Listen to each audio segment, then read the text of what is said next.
Hello बच्चों, आइए प्रश्न को पढ़ते हैं। प्रश्न यह है, समाकलन 1 माइनस कॉस एक्स बटे 1 plus cos x D x का मान है।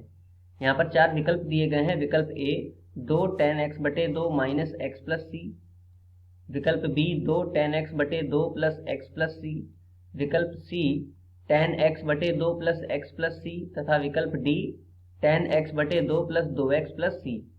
तो आइए सर्वप्रथम प्रश्न की मुख्य अवधारणा को जान लेते हैं। मुख्य अवधारणा, देखिए दिए गए प्रश्न में हमें एक फलन दे रखा है जो कि त्रिकोणमितीय फलन है, जिसका हमें x के सापेक्ष समाकलन करना है। तो x के सापेक्ष समाकलन करने से पूर्व यहाँ पर कुछ त्रिकोणमिति की सर्वसमीकाएं देख लेते हैं। देखिए cos 2x का मान होता है 2 cos की घात 2x माइनस 1। यदि हम यहाँ पर cos x का मान प्राप्त करें तो वह क्या हो जाएगा, 2 cos की घात 2x बटे 2 माइनस 1।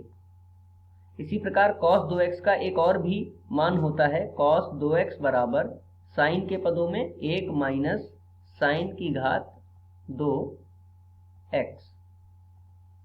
cos 2x का मान होता है 1 माइनस 2 साइन की घात 2x। जिस प्रकार cos के पदों में 2 cos की घात 2x माइनस 1 होता है, इसी प्रकार साइन के पदों में इस प्रकार होता है।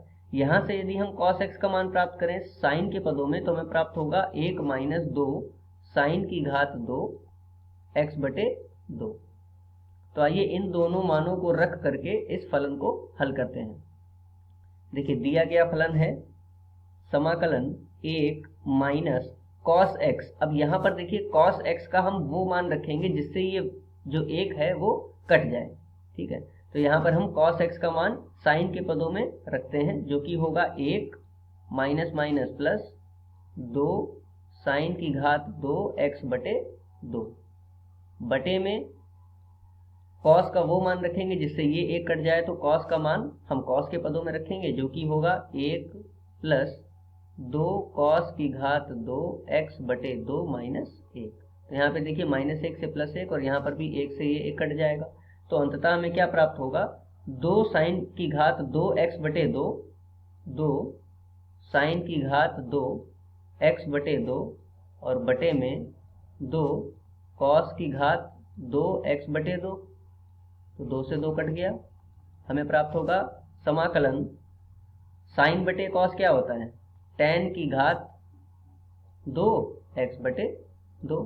अब देखिए tan का तो कोई समाकलन होता नहीं है, तो हम क्या करेंगे कि tan को त्रिकोणमिति में एक और भी सर्वसमीका होती है, 1 प्लस tan की घात 2x बराबर क्या होता है, sec की घात 2x होता है।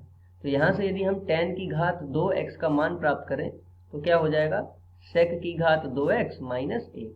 तो यहाँ पर हम यही मान रखते हैं, tan की घात 2x बटे 2 को क्या लिख सकते हैं, sec की घात 2x बटे 2 माइनस 1।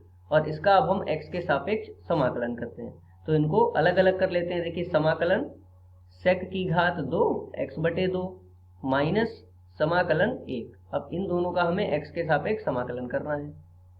तो देखिए sec की घात 2x का तो हो जाता है समाकलन क्या, tan x। अब लेकिन यहाँ पर कोण क्या है, x बटे 2, तो हम क्या करेंगे कि x बटे 2 को t मान लेते हैं। तो यहाँ से यदि हम x का मान प्राप्त करें तो कितना आ जाएगा, 2t। यहाँ पर x के सापेक्ष यदि अवकलन कर दें तो क्या प्राप्त होगा, 1 बराबर 2 dt बटे dx। तिरछी गुणा करने पर हमें dx का मान प्राप्त होगा 2 dt। अब देखिए यहाँ पर इसको प्रतिस्थापित कर लेते हैं, sec की घात 2 x बटे 2 को हमने क्या मान लिया, t, और dx का मान क्या हो जाएगा, 2 dt। तो जो 2 गुणा का है वो तो बाहर लिख लेंगे। ठीक है, अब यहाँ पर 1 का यदि हम समाकलन करें x के सापेक्ष तो कितना हो जाएगा, x हो जाएगा, और एक अचर पद आ जाएगा c, मान लेते हैं अचर पद।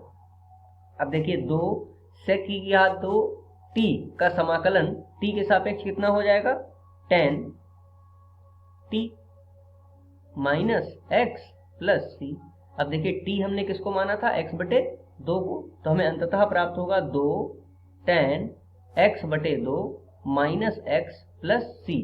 अब देख लेते हैं दिए गए प्रश्न में ये कौन सा विकल्प है, 2 tan x बटे 2, 2 tan x बटे 2 माइनस x प्लस c। तो ये विकल्प ए में आ रहा है। अतः हम कह सकते हैं, अतः विकल्प ए सही उत्तर है। मुख्य अवधारणा के आधार पर ये दिए गए प्रश्न का उपयुक्त उत्तर है। आशा करते हैं आपको समझ में आया होगा। धन्यवाद।